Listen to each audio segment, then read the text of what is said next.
Entreprendre est un risque. Échouer n'est pas faillir. Rebondir est un droit.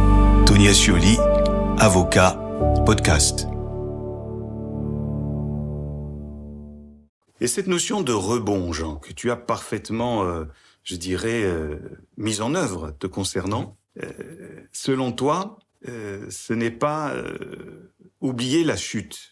Ce n'est pas oublier l'échec, justement. C'est le capitaliser pour en faire autre chose. Qu'est-ce que tu peux nous dire de plus là-dessus ?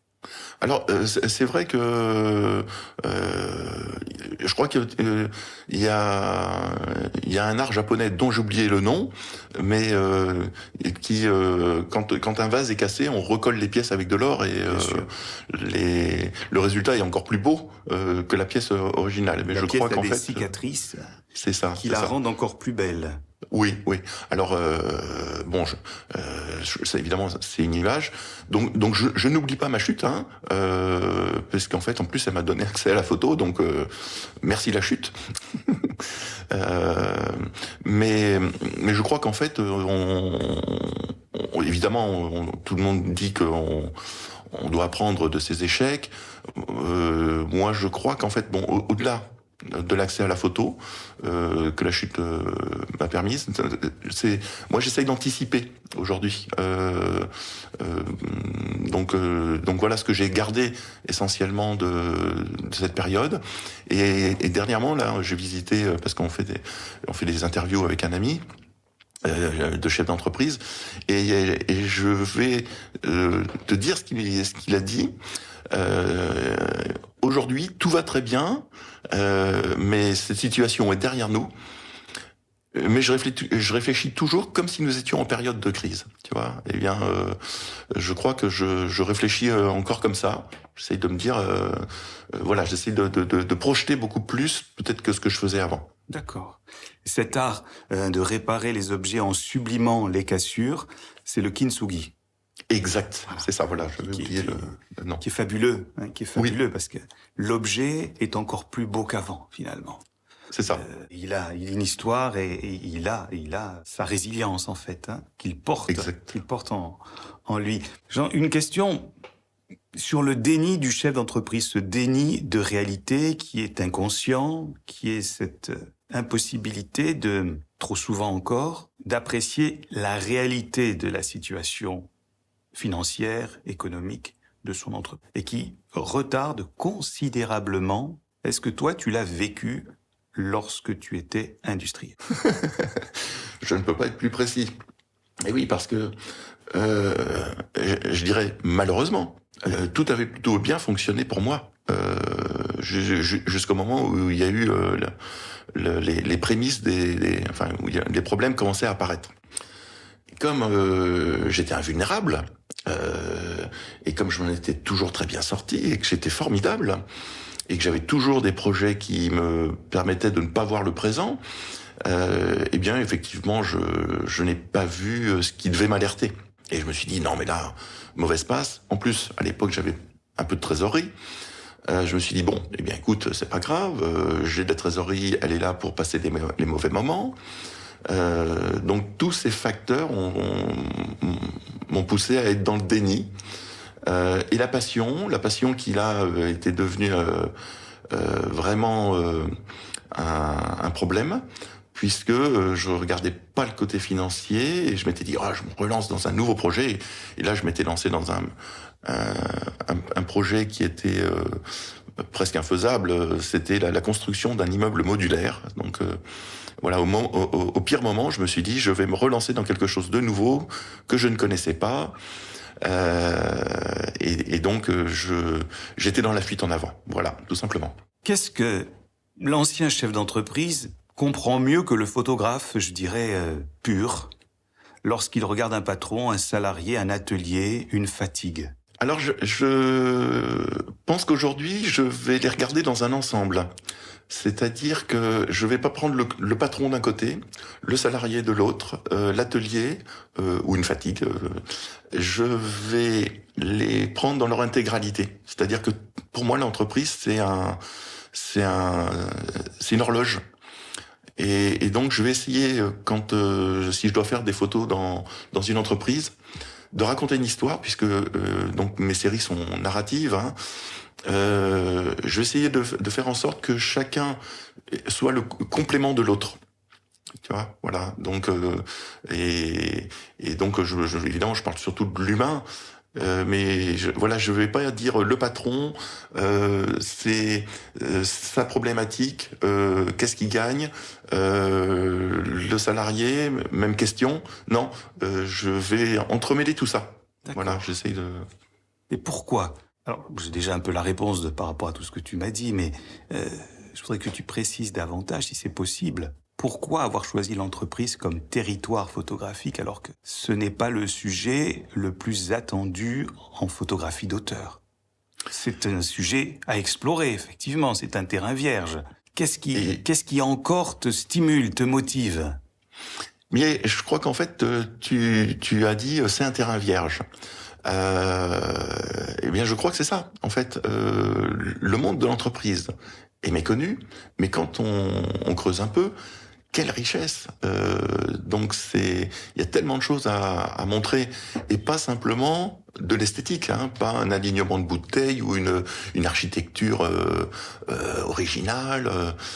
Non, là je parle pas de beauté, je parle de tout ce qui peut être fait dans l'entreprise, au niveau humain, au niveau innovation, donc tous ces rapports qu'il peut y avoir sur le management. Donc ça n'a pas été exploité. Est-ce que c'est l'objet de cette série plus décalée qui s'appelle L'entreprise illustrée, avec une approche plus universelle? Oui. L'entreprise illustrée, en fait, ce sont donc des citations connues, ou pas d'ailleurs, enfin un peu moins, et qui ont tout un lien avec l'entreprise, et donc que j'ai illustré avec des photos amusantes, et puis avec un personnage qu'on retrouve à chaque fois le même, un peu, c'est le petit héros, hein, donc bon, c'est un autoportrait pour des raisons pratiques.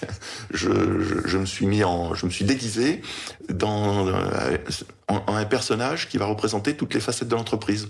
Donc c'est un personnage qui a une salopette bleue, qui a une chemise blanche avec une cravate, le col blanc, le casque pour mettre le chantier. Voilà, donc c'est un petit personnage qui représente toutes les facettes de l'entreprise. Et il y a plein de citations dans différents chapitres.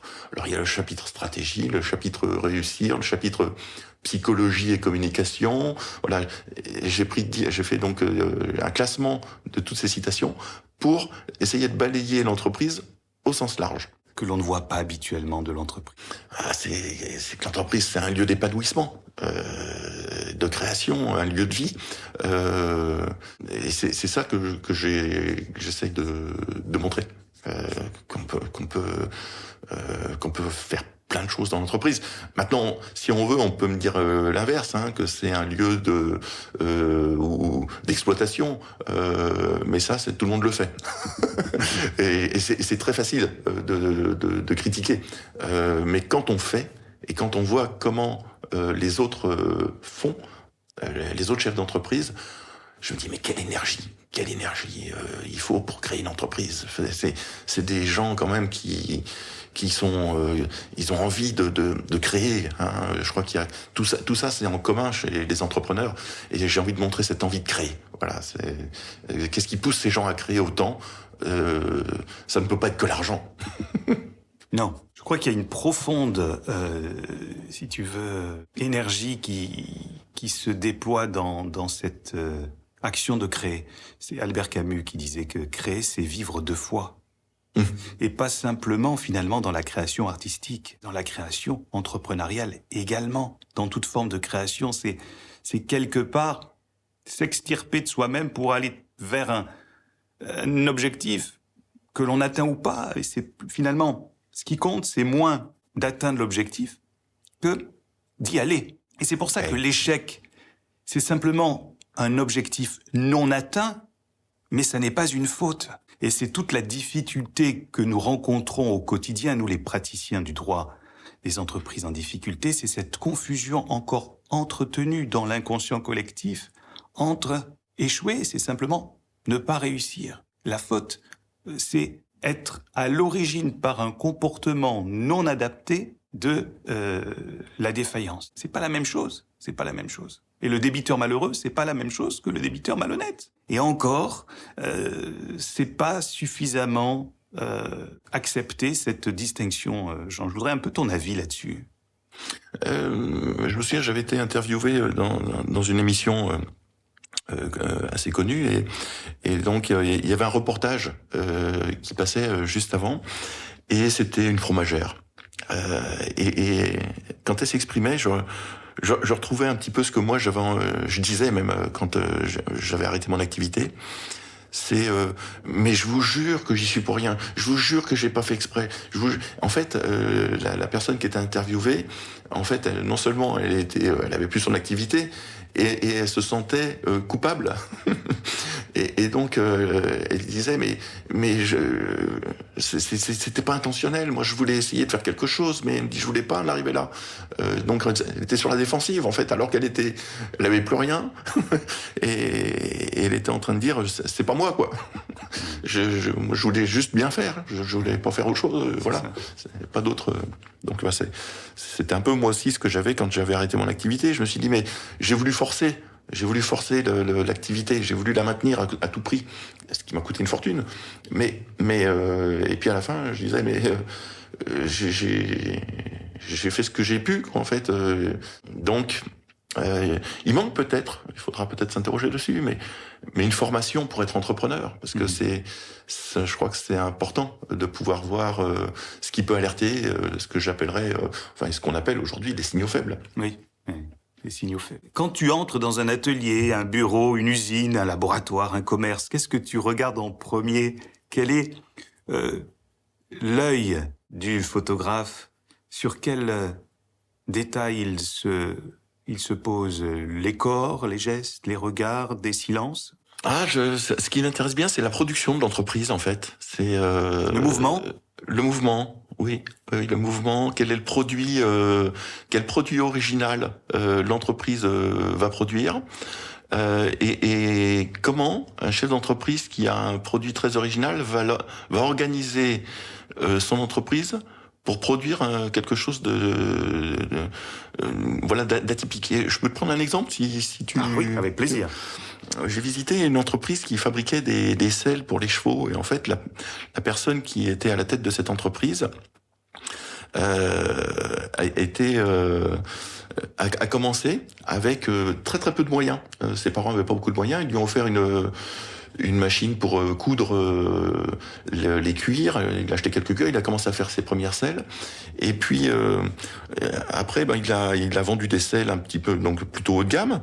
Et puis après, il a racheté. Alors la fabrication de selles demande plusieurs techniques différentes. Lui, il a racheté plusieurs entreprises qui étaient indépendantes, mais qui participaient chacune à la fabrication des selles. Et en réunissant les trois fonctions, il s'est dit mais attends, mais je peux faire une selle plus performante, elle peut être plus basse, elle peut être et donc en démarrant de rien, je crois qu'il avait le bac, mais pas plus. Eh bien en fait, il a racheté des entreprises, il a fait des selles ultra performantes. Aujourd'hui, elles sont présentes de façon majoritaire dans tous les concours hippiques. Et aujourd'hui, je crois qu'il doit avoir 850 personnes. Ah oui. Créer, c'est vivre deux fois. Est-ce que ton intention, est-ce qu'elle est documentaire, artistique, sociale ou tout à la fois? Je dirais qu'en fait, moi, c'est pas esthétique. C'est pas esthétique parce que puisque les compositions, ça va plus raconter ce qu'est un contrôle fiscal. Voilà, puisque ça une banque en hiver. Voilà. Un retrait bancaire. C'est pas esthétique, c'est juste, je pense, faire découvrir à ceux qui ne connaissent pas l'entreprise que c'est un univers donc de vie, de création, comme je le disais. C'est aussi pour les chefs d'entreprise qui vont voir les photos une façon de se reconnaître dans les photos, de se dire il y a quelqu'un qui montre ce que je suis au quotidien sans trop le déformer. Et montrer que lui il parle bien de moi. Voilà, et donc donner un petit peu aux chefs d'entreprise la pêche pour dire qu'ils se disent je me reconnais dans ces photos, il y a quelqu'un qui au niveau artistique va parler de l'entreprise, c'est assez rare. Qu'est-ce que la photographie peut dire de la vulnérabilité d'un entrepreneur? Ah, je crois qu'elle va le montrer comme un... Enfin, en tout cas, la façon dont... Voilà, c'est la façon dont moi je vais prendre la photo. Hein. Je vais montrer le dirigeant comme un être humain. Et à partir du moment où on comprend que c'est un être humain, il a des qualités, il a des défauts, et quand il rencontre des difficultés, il peut évidemment être vulnérable comme tout le monde. Parce que je dirais même que si je peux là encore développer un tout petit peu, et ça ira peut-être dans ton sens, mais quand on est vulnérable, quand on a une difficulté, quand on subit une crise, on ne peut pas la gérer seul. Donc il faut être accompagné par des professionnels, tu vois ce que je veux dire, et parce que on n'a plus la lucidité, hein, quand on est vulnérable, on est beaucoup moins lucide, et quand on gère en période de crise, il faut gérer avec il y a le droit des entreprises en difficulté, hein, que tu connais particulièrement bien, et c'est pour ça que le chef d'entreprise ne peut pas se sortir d'une situation difficile seul. Ça, c'est aujourd'hui, j'en suis persuadé. On a fait un ouvrage avec un ami dernièrement qui s'appelait Remontada entrepreneuriale et qui montrait comment les entreprises avaient réussi à éviter le dépôt de bilan. Eh bien, c'est parce qu'elles étaient accompagnées. Voilà. Tu as également collaboré avec Bruno Rost autour d'histoires entrepreneuriales positives. Qu'est-ce que cela t'a apporté dans ton appréciation de l'entreprise, ce travail avec lui? Alors Bruno Rost, c'est un ancien chef d'entreprise, donc qui connaît très très bien ce monde. Il avait une entreprise de plus d'une centaine de salariés, et même si son entreprise n'était pas ce qu'on appelle aujourd'hui une grande entreprise, elle était déjà conséquente. Et il faisait tout, hein. Il faisait de l'export, il faisait de la recherche et développement. Donc c'était vraiment une entreprise, une petite entreprise, mais qui a brassé tout ce qu'il y a dans une entreprise qui va fabriquer un produit. En l'occurrence, c'était des émetteurs radio. D'accord. Et donc aujourd'hui, on va avec Bruno dans les entreprises pour réaliser la collection Les entreprises rayonnantes. Donc il est l'auteur et c'est lui qui a créé ce concept. Et on va visiter plein d'entreprises. Et alors là, mais c'est fabuleux. À chaque fois qu'on ressort d'une entreprise qui va fabriquer, comme je te le disais tout à l'heure, les selles pour les chevaux, qui va fabriquer des produits vétérinaires, d'autres qui sont les descendants spirituels du commandant Cousteau. Oh là là là là, mais c'est des voyages à chaque fois qu'on va dans une entreprise, on nous fait voyager, quoi, en fait, hein. J'ai une entreprise là en tête là, qui fabriquait de la dentelle. Donc c'était avec des machines qui pèsent des tonnes et des tonnes. Ils ont mis 10 ans pour déplacer l'entreprise parce que ils ont dû la transférer parce que ils déplaçaient machine par machine, ils pouvaient pas déplacer toute l'entreprise en même temps. Enfin, on a des histoires incroyables en tête et des expériences très différentes, et comment chaque entreprise qui a une problématique, puisque évidemment comme les productions sont toutes différentes, comment chaque entrepreneur et les gens de terrain qui travaillent dans ces entreprises vont apporter leur contribution pour finaliser un produit, pour faire en sorte que l'entreprise puisse vivre, tout simplement. C'est passionnant. Jean, sans déflorer tes œuvres que nos auditeurs pourront retrouver notamment sur ton site internet et commander tes publications et puis découvrir, hein, puisqu'il y a un portfolio disponible. J'aimerais que tu nous dises en quelques mots comment toi, par exemple, tu as photographié une tension bancaire. En nous décrivant une des photos que je connais très bien, que j'adore, qui s'appelle Une banque en hiver, par exemple. Ah, une banque en hiver. Alors là, alors évidemment, hein, c'est pas mis. On voit pas de billets, hein, de banque ou des choses comme ça. Il faut que tout soit. Faut qu'il y ait une autre image, hein, qui apparaisse. Et je suis parti d'une citation de Mark Twain, je crois. Un banquier vous prête un parapluie quand il fait beau et vous le reprend quand il pleut. Et alors donc, je me suis tout simplement pris avec un parapluie où il y a plus de toile, et donc on ne voit que les baleines. Et puis un tout petit fil qui relie les extrémités des baleines pour symboliser quand même le bord d'un parapluie. Et puis j'ai rajouté de la pluie par-dessus, et donc le chef d'entreprise se fait asperger parce que il a un parapluie qui n'est pas opérationnel. Le protège de rien, en fait. Voilà. Elle est magnifique, cette photo, qui appartient à l'album Petit Patron. Une autre photo, comment photographier l'autoportrait, c'est-à-dire la détérioration de l'image qu'a son propre chef d'entreprise de lui-même. Ah, ça n'a pas pris une photo au hasard ici. Non, elle est très forte. Et je peux te dire, avant que tu nous la décrives, tu sais que j'ai tes albums à mon cabinet.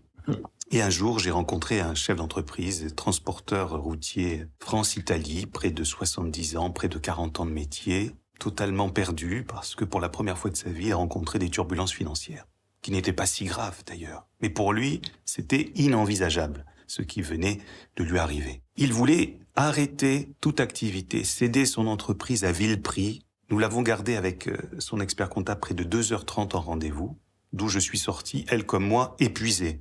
Mais à la fin du rendez-vous, je vais te le dire, Jean, j'ai ouvert l'album Petit Patron. Je suis allé à la page de cette photographie et je lui ai dit, et dans le miroir, c'est ce que vous pensez être. Écoute, il m'a rappelé le lendemain en me disant, ça m'a fait un tel choc cette photographie parce que c'est exactement moi. Puis pour la petite histoire, ensuite, on a ouvert une conciliation, on a trouvé des solutions et son entreprise, il ne l'a pas vendue aussi vite qu'il l'avait envisagé de le faire parce que ça n'était plus, si tu veux, une réaction, c'était désormais une décision. Décris-nous, s'il te plaît, cette photo qui me tient beaucoup à cœur. Alors cette photo, donc en fait où on me voit de dos au premier plan et en arrière-plan léger, il y a un miroir dans lequel il y a l'image d'un chef d'entreprise qui est en lambeaux, enfin dont les vêtements sont en lambeaux. Donc quand j'ai fait cette photo-là, je l'ai faite exactement avec l'intention que tu viens de décrire. Mais je m'étais dit, comme le personnage qui est au premier plan et le personnage qui est dans le reflet, ce n'est pas le même, il n'y avait pas suffisamment d'éléments au premier plan qui permettaient de voir que c'était la même personne mais qui n'était pas dans la même tenue. Je me suis dit, je vois pas comment la photo va être comprise. Et là, je me suis dit, je vais mettre un titre et je vais l'appeler autoportrait. Et donc là, je me suis dit, là au moins les gens vont comprendre l'image grâce au titre. Et au-delà du titre, autoportrait, ça avait une double signification puisque ça montrait aussi comment la personne se voyait. Enfin, il y avait et ça a été l'élément principal. Enfin, c'est la première photo que j'ai été dans l'obligation pour laquelle j'étais obligé de mettre un titre. Et c'est ce qui fait qu'aujourd'hui, toutes mes photos de toutes mes séries ont des titres. Donc non seulement c'est une photo ultra forte, quand je l'ai faite, j'ai senti un soulagement énorme, et elle était aussi à l'origine de la construction de mes séries où toutes les photos donc ont des titres. Oui, moi c'est une photo qui me touche particulièrement. Le monde de l'entreprise continue à te mettre en ébullition, en mouvement. Est-ce que il t'enthousiasme toujours? Alors oui, il m'enthousiasme toujours, mais évidemment, je vais pas réentreprendre comme j'ai déjà entrepris à l'époque. Alors, je me délecte en allant chez les autres. Voilà. Et alors donc, en faisant des photos des activités dans les entreprises, donc notamment avec la collection des livres entreprises rayonnantes. Eh bien en fait aujourd'hui je suis heureux parce que je vois la réussite des autres. Alors ça me plaît énormément parce que c'est vraiment très beau, une belle réussite quand on va dans les entreprises comme je l'expliquais tout à l'heure. Et puis je suis malheureux quand ça va pas. Voilà aussi. Je suis malheureux quand je vois qu'on ne donne pas tous les atouts en France pour réussir aux entrepreneurs. Voilà. Donc ça me désole. On a tellement de talent et tellement de gens qui ne le reconnaissent pas et je trouve que ça c'est dommage. Voilà. Quelle est ton actualité, Jean, du moment?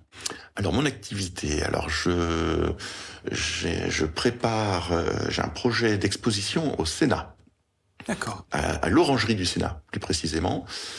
Donc là, ça sera au mois d'août. Je vais présenter les séries, l'entreprise illustrée, donc sur les citations. Il y en aura plein, il y aura une mise en scène globale, enfin ça va être très chouette. Et puis une petite partie qui s'appelle les signaux faibles. Donc là, j'ai réservé une partie de l'espace, un peu plus pour les entrepreneurs, parce qu'en fait j'ai illustré différents signaux faibles. Alors pas pour alerter, hein, pas pour donner des leçons. C'est juste pour que les entrepreneurs, comme j'ai pu l'être, hein, se posent des questions sur des points qui devraient les alerter et qu'ils ne veulent pas regarder, peut-être parce que justement ils sont dans le déni. Alors donc je propose donc cette série de photos et puis en même temps elle peut être positive, cette série de photos, parce que souvent, quand on parle des signaux faibles, on veut toujours dire ce sont des signes précurseurs de difficultés, mais ça peut être aussi des bonnes questions à se poser quand tout va bien, et pour voir ce qu'on pourrait améliorer dans l'entreprise. Voilà. Donc, voilà. Et donc, il y aura l'ouvrage également, sur les signaux faibles, qui va sortir à la même période. Voilà. Rappelons que les signaux faibles, ça a été théorisé dans les années 70 aux États-Unis, et ce sont ces petits indices très volatiles qui ne sont pas signifiants s'ils ne sont pas, cumulatifs, qui sont fugaces et qui témoignent d'une possible difficulté à venir. Et ces signaux faibles, ils sont soit de marché, soit sociaux, soit réglementaires, soit financiers évidemment, et leur analyse permet de poser un diagnostic. Le diagnostic permet de proposer un traitement et d'en assurer naturellement le suivi. C'est tout le processus qui effectivement se rapproche de la médecine préventive. Signaux, c'est-à-dire symptômes, diagnostic, analyse, et puis proposition d'un traitement dont on préférera qu'il soit préventif, mandat ad hoc conciliation, plutôt que, parce que forcément plus agressif, plus invasif, comme la sauvegarde, le redressement ou la liquidation judiciaire. Faire passer comme message à un chef d'entreprise qui nous écoute là, qui traverse un échec et qui ne voit pas d'issue. Alors, je pense que, là, je vais me rapprocher de mon expérience. On sait plus ce qu'on vaut quand on arrête son activité. Pourtant, tout le monde a des compétences, hein. Mais je crois qu'il faut essayer de se poser la question et puis de se dire qu'est-ce que je sais faire, comment est-ce que je peux les mettre aujourd'hui en œuvre mais dans le monde actuel. Donc comment est-ce que je peux adapter les compétences que je possède pour rebondir. Mais il faut toujours avoir l'idée de repartir. Parce que si on a envie de rester dans le fond du trou... L'échec, c'est finalement d'y rester. Exactement. Voilà. Donc je crois si l'échec est un passage, il est salutaire. Si on y reste, là, ça devient problématique. C'est ça. C'est ça. Donc c'est peut-être le moment de faire le point sur soi. Souvent, on n'a pas le temps, hein, quand on est déjà en activité. Là, on n'a pas vraiment le temps. Quand on est dans des périodes difficiles, encore moins le temps de faire le point sur soi. L'après liquidation, c'est un trou noir. C'est aussi une période qui peut être bénéfique, mais il faut savoir l'utiliser en se disant là, je bénéficie d'un temps disponible. Comment je peux l'exploiter pour le mettre à profit? Merci. Avec plaisir. Je vous invite à découvrir ces albums sur son site internet notamment. Vous pourrez des portfolios, notamment Petit Patron le Rebond, l'entreprise illustrée, l'entreprise rayonnante, la prochaine publication sur les signaux faibles, le retrouver donc à l'horizon de l'automne, c'est ça, de l'automne 2026 au Sénat. Alors ça sera en août. En août. Le retrouver en août 2026 au Sénat, au musée de l'Orangerie. Merci beaucoup Jean Le Courieux-Bory. Ce que l'on retient de cet échange, c'est qu'il existe des regards qui ne jugent pas, mais qui révèlent, un peu comme le nitrate d'argent sur les films photographiques. Et parfois, dans une vie, il faut passer par la chute pour apprendre à voir autrement et à vivre autrement. Et Jean est pour moi un exemple que je cite très souvent dans ma pratique quotidienne d'avocat. À très bientôt, Jean. Merci, à bientôt Jean-François.